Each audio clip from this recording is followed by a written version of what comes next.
Today's topic is... Why you need law? The law? No, just law. The law? No, law.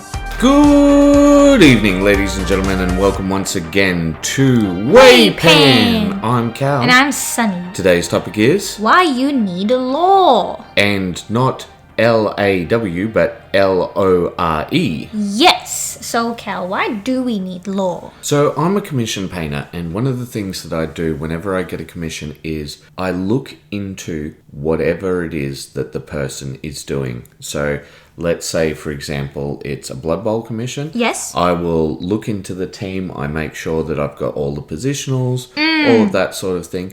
I find out a bit about the team, that sort of thing, right? Yeah. It informs the character's design and it helps you paint better according to what the law states and give it the character that's required. Yeah, exactly. Yeah, you were trying to paint the junk pirates, and I remember you being a bit lost with some of the details, so you wanted to look up the law a bit more so that you could paint it a certain way. Well, first off, they didn't have paint guides. When I say paint guides, I mean like painted models at all. Yeah, like Space Marines, they have a paint guide or something like that. Well, when I say a paint guide, I just mean a painted model. Right. Oh, like it was no just studio paint job, nothing. Yeah, wow, yeah. Okay. It's just like it wasn't even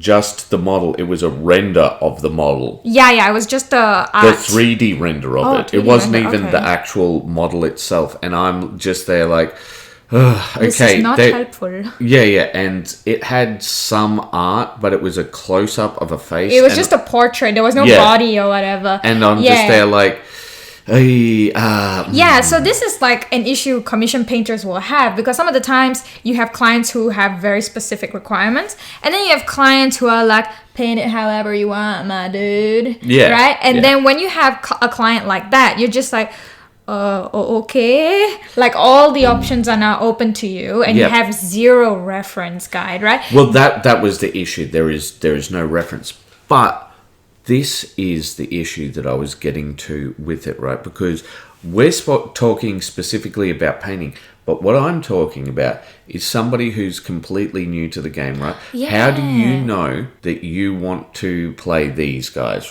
With me, you actually told me a lot more about the 40k law. We started out with that before we actually went into painting and things like that. And that did get me very interested with like, the chaos gods, and like it's very detailed and intricate and things like that. Yeah, and we talked a bit about how the chaos gods intersected with Hindu gods and that sort of thing. Yeah, like some of the concepts are very similar. But here's what I want to get at, which is we actually recently wanted to try out Necromunda with a friend. Yep. And we didn't know squat about Necromunda. Well, I knew a fair bit about it. I know a fair bit about it, but I sort of was getting him over to give you the a demo, sales pitch. me, so that I could give it a try.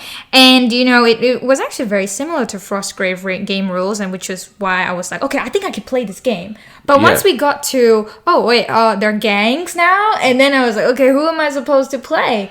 And then he just sort of went through like, okay, this gang is like this gang is like this, and I was like, okay, maybe I'm leaning towards the Escher, maybe I'm leaning towards something else, and it really seemed like you liked the Redemptionists, the guys with the big hats and the flames and everything. Oh yeah, but I was actually more interested in the Delac, which I think it was the House of Shadows guys. Yeah, and I think that's one of the things that they actually did poorly with this version of Necromunda, which was how they had, instead of this gang, that gang, it was house of this, house of that.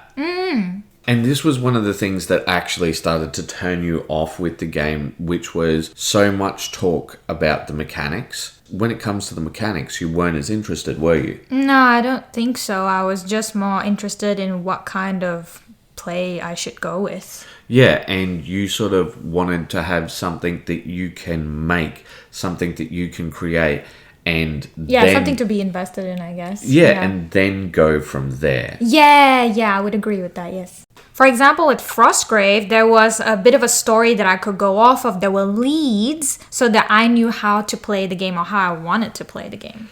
Alright, so with Frostgrave, they've got a great pitch, a great elevator pitch. The elevator pitch is magical gold rush. There's people from all over the world coming to this place because it's thawing out. and all of there's all these treasures for you to find, and there's like different classes of people. You've got knights, and then you've got wizards, and there are different types of wizards, and then you just sort of choose what you want. And in the beginning I wasn't very keen on the mechanics or anything like that, because that was something I had zero context on. But story, anyone can understand a story, it gives you a sense of goal, motive, things like that. And then you started explaining to me like, oh, okay, there are different types of wizards, and then you started going into the statistics of the wizards, and I'm like, oh, no. Tell me what this is. And then it's like, okay, elementalists use powers of nature, fire, wind, air, whatnot. And then you have like witches who use potions and manipulate certain things, turn them into frogs, what have you. And you understood necromancer inherently. Thermitage, I had to explain, was sort of like a holy wizard, a white wizard, and you're like, oh, okay, I get that. And then from there, you created your warband, and you created a story around them. In fact, a pretty heart-rending story at one point, wasn't it? Yes, it was a bit sad at some. That we created our own stories. That was the point. But yes, this was. So how do we tie this back to Bushido? The Savage Horde are a mystery according to the lore. But when it comes to character design, it's very specific. Yeah, like they're clearly Japanese or / Chinese inspired type goblins, but we don't really know why or how, where they come from. Yeah, and the thing is, they've got these very specific elements. Like there's one riding a Oni beast, and then there's other ones with... A Nyan is what it was called? Yeah, a Nyan. And then there's other ones with black powder weapons, and then there's other ones that look quite brutish, and there's other ones that look noble. Yeah, it's true. And their character design was sort of all over the place a bit. Yeah, because you are right. Some of them were like sort of barbarians, like traditional barbarians. Yeah. And then you've got those that are in Japanese robes. I know one of them looks like a priest and is in Japanese robes.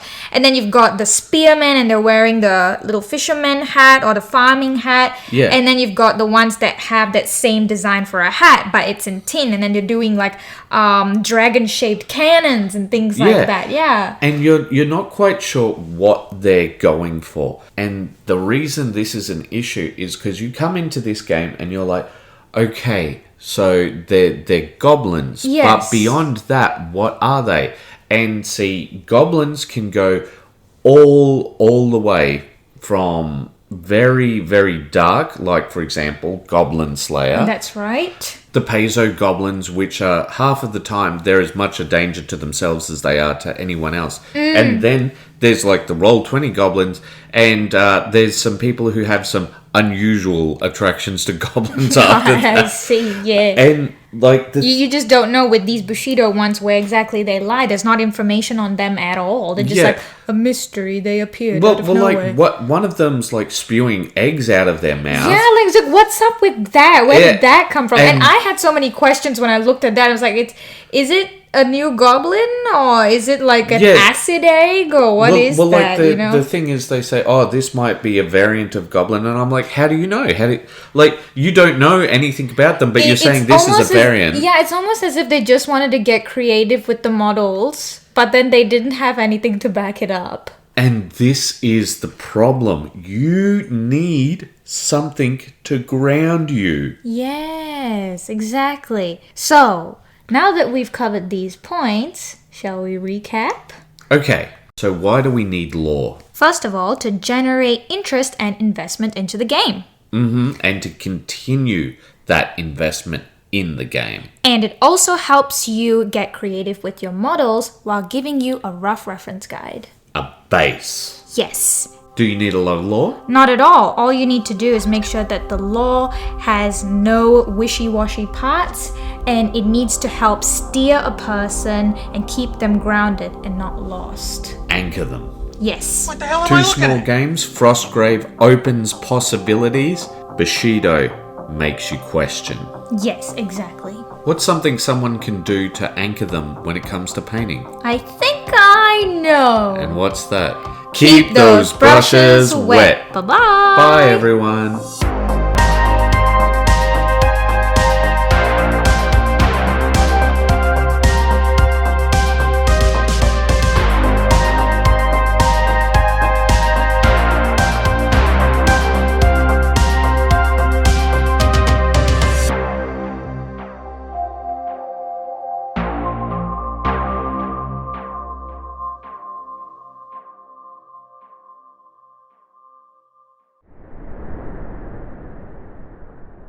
It's so cold now.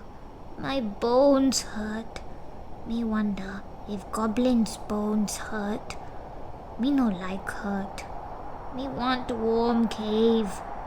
Me keep going though, through angry crackle rocks screaming at each other. Me no stop. Me find goblin. Me will. There is small lump in snow. Me run over. It goblin! Goblin is a special grot now. He turned blue. Me jealous. Now he never be kicked. Come on, goblin. Get up, up. Up, up, goblin. Goblin, come up, up. He's tired because of angry snow.